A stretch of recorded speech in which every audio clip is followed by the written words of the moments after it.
I never thought I would be writing something like this. I always saw these kinds of stories as something that happened to other people, not to me.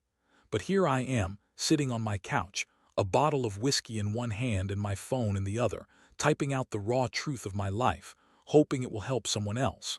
Let me backtrack a bit. My name is Mike, and I've been married to Jenna for the last 6 years. We have a decent life together in a suburban neighborhood in Ohio. We both have stable jobs, Jenna as a marketing manager and I work in it. We bought a nice little house a few years back, and I thought we were living the dream. Sure, there were the usual squabbles about forgetting anniversaries or arguing over whose turn it was to take out the trash, but nothing that felt serious. Or so I thought. Lately, though, things felt a bit off. Jenna had become increasingly distant.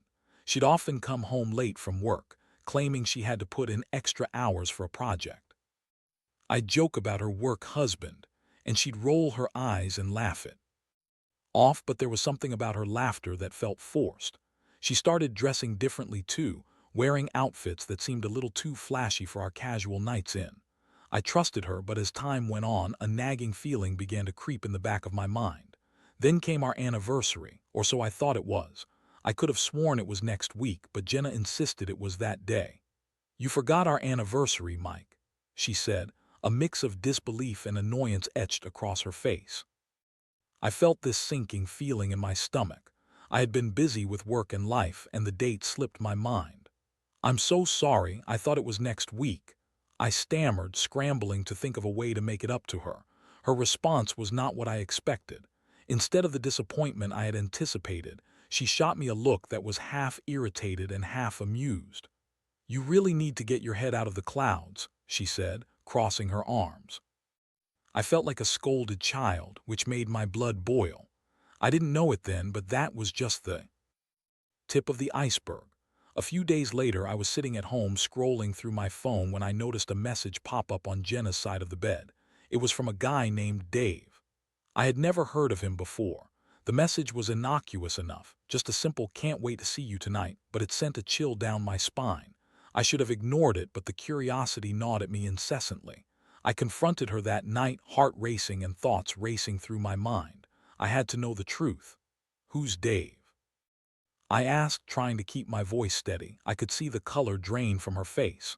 "What are you talking about?" she replied, her voice pitching higher as she feigned ignorance. That's when I realized I had stumbled upon something much bigger than a forgotten anniversary. This was my first real taste of betrayal. I could feel the anger boiling up inside me. How could she do this? I demanded an explanation, and the excuses rolled in. "It's just a coworker," she insisted. "You're overreacting." As she spoke, I felt the weight of 1,000 lies settle over me like a shroud. I didn't know what to believe anymore. The emotional impact was overwhelming. I was angry, sad, and completely lost. I had given her my heart, my trust, and now it felt like it was being ripped apart. I spent the night on the couch, staring at the ceiling, trying to make sense of the emotional whirlwind. I didn't know how to process this. I thought about what life would be like without her. Was I ready to face that? The decision was looming, and I needed to figure out how to move forward. I felt like I was standing at a crossroads, but all the paths seemed dark and uninviting. I had loved this woman, and I had thought she loved me back. How could I just throw that away? But I also knew that I couldn't let this go. I owed it to myself to find out the truth and to figure out if I could even trust her again. So I decided to dig deeper. I had to know who this Dave was and what really went on behind closed doors. Little did I know that my quest for the truth would unravel a web of deceit I never expected, leading to a confrontation that would change everything. For the next few days, I was like a detective on a mission. I couldn't shake the feeling of betrayal, and I needed answers. Jenna was still acting as if everything was perfectly normal, which only fueled my suspicions. I watched her every move, noting the times she came home late and the subtle changes in her demeanor. There was a spring in her step when she picked up her phone, an excitement that felt alien to me. One afternoon, she left her laptop open while she dashed out to run errands. My heart raced as I cautiously approached it. I knew I shouldn't invade her privacy, but I felt like I had no choice. I booted it up, hoping to find something, anything, that would confirm my worst fears. After a few minutes of navigating through her files, I stumbled upon a folder labeled Personal. I clicked it and my stomach dropped. There were photos of Jenna and Dave looking cozy and intimate. In one picture, they were at a bar, sharing a laugh, and in another, they were standing close together with their arms around each other.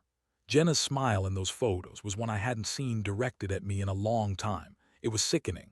Every second that passed felt like an eternity. The realization hit me like a punch to the gut. She was cheating. I felt a surge of anger and betrayal course through my veins. My mind raced with a million thoughts, questions I didn't yet have answers to. How long had this been going on? Was it just a fling, or was this something more serious? I had to confront her again, but this time I needed to be prepared. I decided to gather evidence, proof that would leave no room for her to wiggle out of the truth. I began noting down her movements, tracking when she'd come home late and who she was with. I even started looking through her social media, and that's when I found more incriminating evidence. Jenna had made her account private, but I was already friends with her and could still see posts. There were countless selfies with Dave, tagged in various locations around town. They had even gone on a weekend trip together. She told me she was visiting her parents. The dates lined up too perfectly. It was all starting to make sense. One night I finally gathered the courage to confront her with what I had found. I could feel my heart pounding as I prepared for the inevitable argument. I wasn't sure how she would react, but I knew I needed to be calm and collected. When she walked in that evening, I was ready. "Jenna, we need to talk," I said, trying to keep my voice steady. She looked at me, a slight frown creasing her forehead, but she didn't say anything. "I found some photos on your laptop, photos of you and Dave." Her expression changed instantly, a mixture of panic and annoyance flashing across her face. "What are you talking about?" She shot back, attempting to play it off like I was being paranoid. "Don't lie to me, Jenna. I saw the pictures. I saw you two together. This isn't just a coworker. You've been having an affair." My voice rose with each word, a mix of anger and hurt spilling over. She took a step back, her facade cracking. "I can explain," she blurted out, her tone defensive. "Explain what?" "How you lied to me for months. How you're spending time with him while I'm here waiting for you to come home." I couldn't hold back the pain in my voice. "I didn't mean for it to happen, Mike. It just did," she said, her eyes darting away. "Did you love him?" I asked, feeling the lump in my throat grow as I prepared for the answer. "No, it was just sex, just fun. You have to believe me," she exclaimed, and the desperation in her tone made my stomach churn. I wanted to believe her, even for a second, but the truth was undeniable. The betrayal was palpable, and her excuses felt weak and insincere. I had trusted her, and she had shattered that trust into a million pieces. In that moment, I felt a wave of sadness wash over me. I had built my life around her, and now everything felt like it was crumbling. I couldn't stand to see her face anymore, the person I thought I knew, the person I had loved. I turned away, my heart racing, and tried to process the whirlwind of emotions crashing over me. The night turned into a blur of pain and anger as Jenna begged for forgiveness, trying to explain the unexplainable. I felt hollow, like a shell of the person I used to be. The emotional impact was overwhelming. I was shattered, yet still grappling with the remnants of love I had for her, mixed with the suffocating weight of betrayal. As I lay in bed that night, staring at the ceiling, I realized I had a choice to make. I could either let this crush me or fight back. I needed to take control and figure out how to move forward, but one thing was clear: I wouldn't be a victim. I needed to find a way to reclaim my life and my dignity. After that night, things were tense in the house. Jenna was desperate, trying to win me back with apologies and promises that it would never happen again. I remember her telling me that this was just a phase, and that she missed the excitement and spontaneity of our early relationship. But now every word felt like a thin veil over the truth, deceit and betrayal. I couldn't shake the feeling that I was living with a stranger. I spent the following days in a haze. My mind was consumed by thoughts of what I had discovered. I felt angry and betrayed, but the sadness was deeper. I had shared my life with this woman. We had dreams and plans, and now it all felt like a mirage. Whenever she tried to engage me in conversation, I found myself shutting down. I couldn't even look her in the eyes without feeling a wave of betrayal wash over me. One evening, I decided to take a walk to clear my head. I found myself wandering through the park where we used to go for picnics, reminiscing about happier times. I sat on a bench, staring at the pond, feeling lost. I asked myself how I got here. Was it my fault? Had I missed the signs, the red flags? Or was this just simply who she had become? When I got home, Jenna was waiting for me with dinner as if everything were normal. The sight made my blood boil. How could she act like nothing had happened? "I'm not hungry," I said flatly and walked past her. "Mike, please, I'm trying to make things right." Repeated, her voice cracking. "Make things right? You think a dinner is going to fix this?" I snapped. "Then what do you want me to do? I'll do anything," she cried, tears spilling down her cheeks. That moment broke something in me. I didn't want to see her cry, but I also felt no sympathy. The pain she had inflicted on me was too fresh. "I want the truth, Jenna. I want to know how long this has been going on," I demanded. With a resigned sigh, she finally admitted, "It's been a few months. I didn't mean for it to happen. It just happened." Her eyes pleaded with me for understanding, but I felt nothing but anger in exchange for her desperation. I decided right then that this wasn't going to be about mending our marriage with band-aids. I needed to find out what I truly wanted. I couldn't just forgive her. I couldn't pretend that everything was fine. The betrayal was too deep. It had cut into the very foundation of our relationship. I started reaching out to friends, seeking advice and an ear to listen. I shared what had happened, and their reactions were a mix of shock and support. Everyone agreed that this wasn't something to gloss over. They encouraged me to think about what I wanted for my future, and it was in those conversations that I began to regain my sense of self. I realized I didn't have to accept this pain or stay in a relationship marred by deceit. I deserved better. I began to list out my options, weighing the pros and cons of staying together versus separating. Was it worth it to try and salvage something broken, or was it time to let go? That weekend, I decided to put my plan into action. I was determined to confront Jenna again, but this time it would be different. I would lay everything on the table. I didn't want to just talk. I wanted to make my feelings clear. As I prepared for the confrontation, I felt a sense of empowerment. I wasn't just going to sit back and accept the betrayal. I was going to reclaim my life. When I returned home that night, Jenna was sitting on the couch, a look of hope on her face. "You're back early," she said, trying to read my expression. "Jenna, we need to have a serious talk," I said, my voice steady. Her demeanor shifted to one of apprehension as I sat across from her, determined to lay everything out. "The truth is, I can't just forget what you did. I can't unsee the pictures. I can't pretend everything is okay. I need to know if you're still seeing him. I need you to be honest with me." She hesitated, and I could see the fear in her eyes. "I haven't talked to him since that night," she said, her voice low. "I've been trying to focus on us. I want to make it work." "But do you?" I pressed. "Do you want us, or do you want the thrill of something new? Because right now it feels like I don't even know who you are anymore."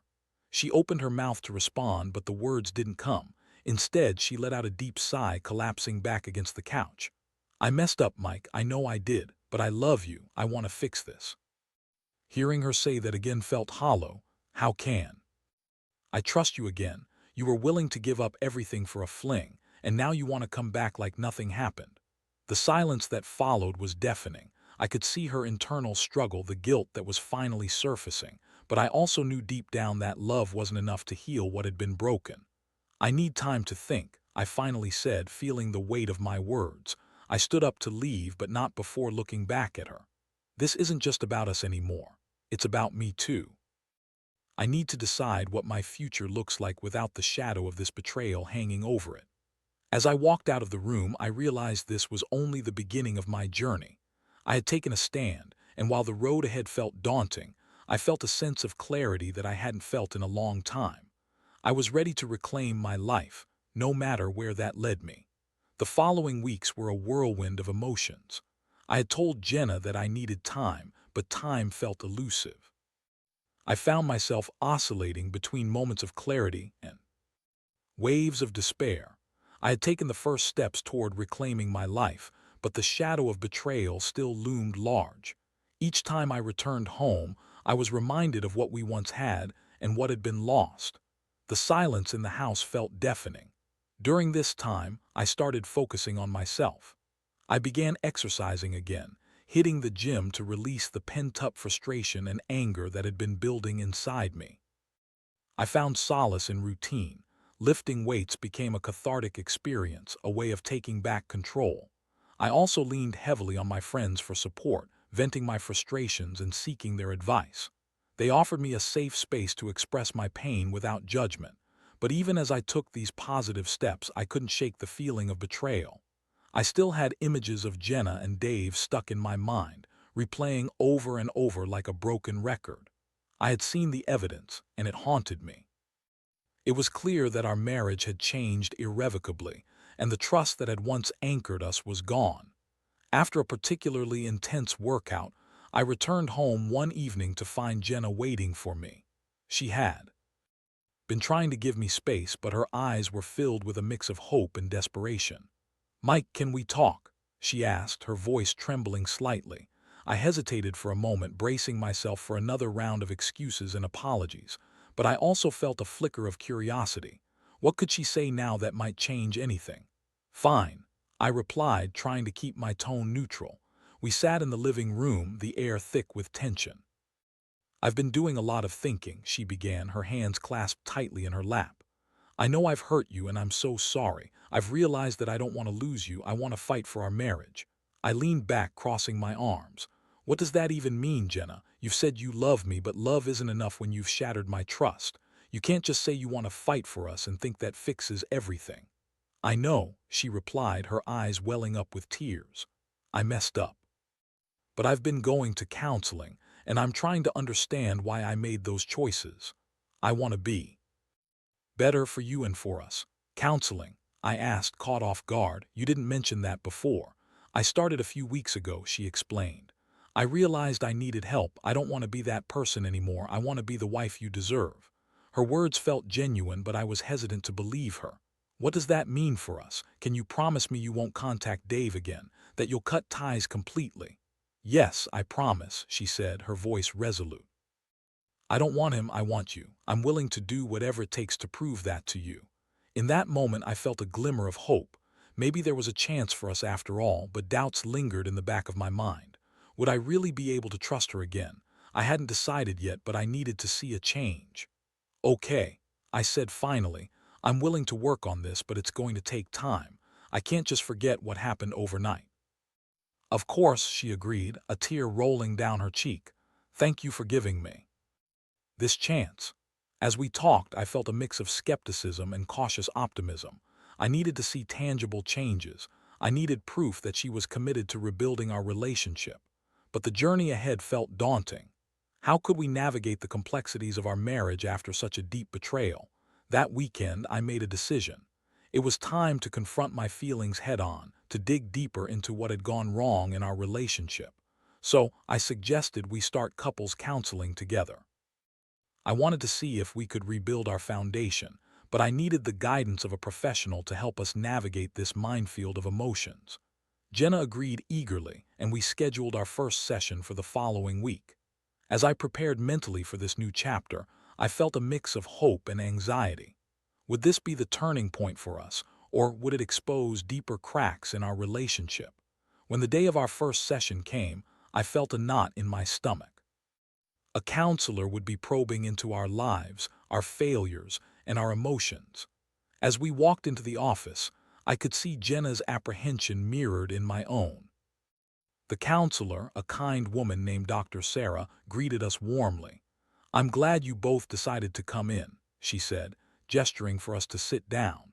"This is a safe space for you to express your feelings and work on rebuilding your relationship." As the session began, I felt a wave of vulnerability wash over me. I shared my thoughts about betrayal and trust, how Jenna's actions had shaken me to my core. Every word I spoke carried the weight of my pain, and I could see Jenna visibly flinch as I recounted the details. Dr. Sarah guided us through a series of questions and discussions, encouraging Jenna to express her feelings. It was raw and emotional, each revelation peeling back layers of hurt that had built up over time. For the first time, I felt like we were starting to address the issues head-on, rather than skirting around them. But as the session continued, I also started to feel a flicker of doubt. Was Jenna truly committed to changing her behavior, or was she simply saying what I wanted to hear? I couldn't help but wonder if this was just a temporary fix, a way to placate me while she figured out her own feelings. By the end of the session, I was left with more questions than answers. We had a long road ahead, and I wasn't sure if I was ready to take those steps. But I realized that facing the truth was the only way to heal for both of us. The emotional impact of what we were going through was heavy, but I had to believe that clarity and honesty could lead us toward a better future. As I left the office that day, I felt a mixture of hope and uncertainty. Maybe we could find a way through this, but it would take hard work, commitment, and unwavering honesty from both of us. I was ready to fight for my future, but I needed to see if Jenna was truly ready to fight for hers as well. The next few weeks rolled on, and I found myself navigating this new and fragile territory with Jenna. We continued our counseling sessions, each one peeling back layers of our relationship we hadn't addressed before. Some sessions were productive, while others felt like walking through quicksand, heavy and cumbersome. Jenna was putting in the effort, and I could see glimpses of the woman I had fallen in love with. But there were moments when the weight of the betrayal felt overwhelming. I still struggled with the thought of her infidelity, the images of her with Dave haunting my mind. It became a tug-of-war between hope and doubt, and I was constantly caught in the middle. During one particularly emotional session, Dr. Sarah encouraged us to discuss our expectations moving forward. What do you each need from one another to rebuild trust? She asked, looking at us both intently. I took a deep breath, feeling the pressure of her question. For me, I need transparency, I said firmly. If you're going out or spending time with friends, I need to know who you're with. I can't handle any surprises right now. Jenna nodded, her expression earnest. I understand. I'll make sure to keep you informed. I will do everything to be open with you, she promised. But a part of me still hesitated. Would her actions match her words? As the days passed, I tried to implement changes in my own life as well. As part of the healing process, I joined a local support group for people dealing with infidelity. It was an eye-opening experience, hearing others share their stories of betrayal and heartache. I realized I wasn't alone in this, and it helped to hear different perspectives on rebuilding trust and moving forward. One night, as I sat with Jenna on the couch, I felt a shift in our dynamic. She had been actively trying to reestablish our connection, planning date nights and even cooking dinner, a skill she hadn't shown much interest in before.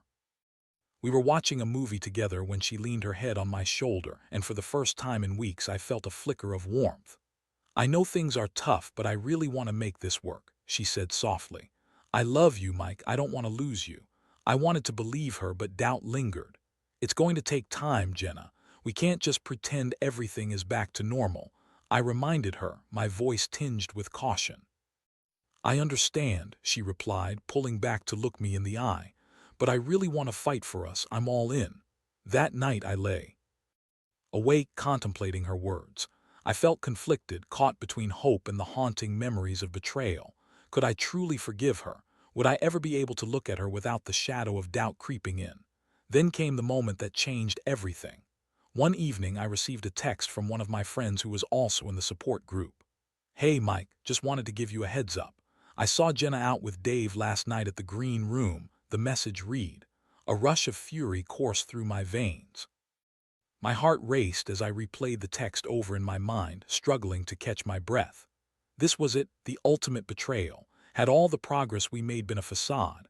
I felt the anger bubble up inside me, and I knew I couldn't let this go unnoticed. I stormed into the living room where Jenna was lounging on the couch, scrolling through her phone. We need to talk, I said, my voice low but steady, though my heart was pounding with adrenaline. She looked up, a flicker of confusion crossing her face. What's wrong? I just got a message saying you were with Dave last night at the green room, I stated, watching her expression shift from confusion to panic. How could you believe that? I told you I was working late. She protested, her voice rising defensively. Stop lying to me, I shouted, feeling the heat of betrayal rushing through my body. I can't believe you would do this again, after everything we've been through. "Mike, please, I was out with friends, my coworkers. You have to trust me," she pleaded, tears welling in her eyes. "Trust you?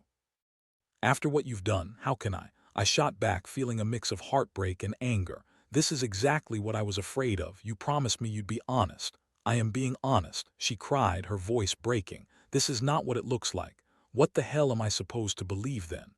I demanded, feeling the weight of my frustration pressing down on me. "You've already broken my trust once. How can I be sure you won't do it again?" The confrontation spiraled into chaos. I felt like I was losing control, my emotions threatening to spill over as Jenna continued to protest her innocence. The tension in the room was suffocating, our words cutting deep like knives, each accusation and defense a painful reminder of the fragile state of our relationship. In that moment of rage and despair, I made the decision to leave. "I need some space. I can't do this right now," I said, grabbing my keys and heading for the door. "Where are you going?" Jenna cried, her voice desperate. "I don't know yet, but I can't stay here and pretend everything is fine," I replied, leaving her standing there, tears streaming down her face. I drove aimlessly, overwhelmed by a storm of emotions. My mind raced with thoughts of betrayal and pain, and I found myself parked at a nearby diner, staring blankly at the menu. After everything, I felt like I was back at square one, grappling with the reality of my situation. As I sat there, I realized I had a choice to make. I could either wallow in my pain and anger, or I could take this moment to reassess my life. I had been so focused on Jenna and our relationship that I had neglected my own well-being. It was time to prioritize myself, to reclaim my identity apart from this turmoil. I took a deep breath, allowing clarity to seep in. I needed to be honest with myself about what I expected from Jenna and our marriage. The road ahead was uncertain, but I knew I wouldn't be driven by fear or anger anymore. I was ready to confront my feelings head-on and figure out what I truly wanted from this relationship. As I left the diner, I felt a renewed sense of purpose. I would return to Jenna, but it would be on my terms. I would set clear boundaries, be honest about my feelings, and most importantly, I would no longer allow her actions to define my worth. The journey toward healing was far from over, but I was ready to take control of my own narrative, no matter how difficult that path might be. I returned home that night with a newfound resolve. Jenna was waiting for me, and I could see the anxiety etched on her face. She had been crying, and my heart ached for the person I once knew. But I reminded myself that I couldn't let emotions cloud my judgment. I needed to stand firm in my decision. "Mike, I'm so sorry," she said as I walked through the door, her voice trembling. "I swear I was with my coworkers, not Dave. Please believe me." I took a deep breath, feeling the weight of the moment. "I don't know what to believe anymore, Jenna. You've shattered my trust, and it will take more than apologies to fix this." "I know," she replied, her eyes pleading with me. "But I want to prove to you that I can change. I can be the partner you deserve." I could see the sincerity in her eyes, but I had to be cautious. "I need to understand what you're willing to do to earn that trust back. This isn't just about what you say, it's about your actions." "I'll do whatever it takes," she promised, her voice steady now. "I'll cut off all communication with Dave. I won't put myself in situations that could tempt me. I want you to feel secure again." I nodded, feeling slightly reassured but still wary. "It's going to take time, Jenna. I need to see consistent actions over time. Not just words. I can't go through this again." "I understand," she said, wiping away her tears. "I'm committed to making this work. I love you, Mike. I don't want to lose you. I'll show you I mean it." That night, we sat down and had a long conversation about our relationship, our past, and what we wanted for the future. We talked about setting boundaries, about her taking proactive steps to show commitment, and about my own needs as well. It was a difficult discussion, but it felt productive. For the first time in a while, I felt like we were both on the same page. Over the next few weeks, Jenna kept her promises. She cut off all contact with Dave, and she began to make small gestures that demonstrated her commitment to our marriage. She started planning more activities for us to do together, and she made an effort to communicate openly about her feelings. It was slow progress, but I appreciated her efforts. With each passing day, I felt a little more secure. It was still a fragile situation, but I was learning to trust again, one step at a time. I also continued with my support group, sharing my journey and hearing from others. It helped me process my emotions further, and I realized just how strong I was becoming. One evening, we decided to revisit some of our favorite date spots. As we walked through the park where we used to picnic, I felt a flicker of nostalgia. I remembered the joy we shared, and despite everything, I still saw glimpses of the love we had built together. "Remember when we used to come here every Saturday?" Jenna asked, her eyes sparkling with memories. "Yeah, I do," I replied, smiling at the thought. "We'd always bring that terrible store-bought potato salad." We shared a laugh, and in that moment it felt like we were tapping into something genuine. It was a reminder of what we once had, and I began to see a path toward rebuilding. That evening, as we sat on a bench overlooking the lake, I turned to Jenna. "I'm grateful for the changes I've seen in you, and I want to believe we can move forward. But I need to be honest, I'm still scared. I still have doubts. I understand, and I'm here for the long haul," she replied quietly. "I'll do whatever it takes to rebuild that trust." "I want to believe you," I said, feeling a mix of hope and caution. "Let's take it one day at a time. It won't be easy, but I think we owe it to ourselves to try." As we sat in the fading light, I felt a sense of peace settling in. I knew there would still be challenges ahead, but I also knew I wasn't facing them alone. Jenna and I were on this journey together, and that made all the difference. I learned that love is not just about the good times. It's also about weathering the storms together. It's about confronting the truth, being honest with oneself, and learning to trust again, even when it feels impossible. And as I reflected on everything we had been through, I realized that while betrayal had shaken the foundation of our marriage, it also opened a new door for growth and understanding. We were given a second chance, and I was ready to embrace it, one step at a time. Moving forward, I knew we would continue to face hurdles, but I had faith in our ability to overcome them. I had learned the importance of communication, boundaries, and most importantly, the power of forgiveness. Whether our future led us down a path of reconciliation or separation, I was determined to honor myself and my journey. As we walked hand in hand back home, I felt a sense of renewed hope. Together, we would navigate the complexity of our relationship, rebuilding with love, trust, and understanding, this time stronger than before.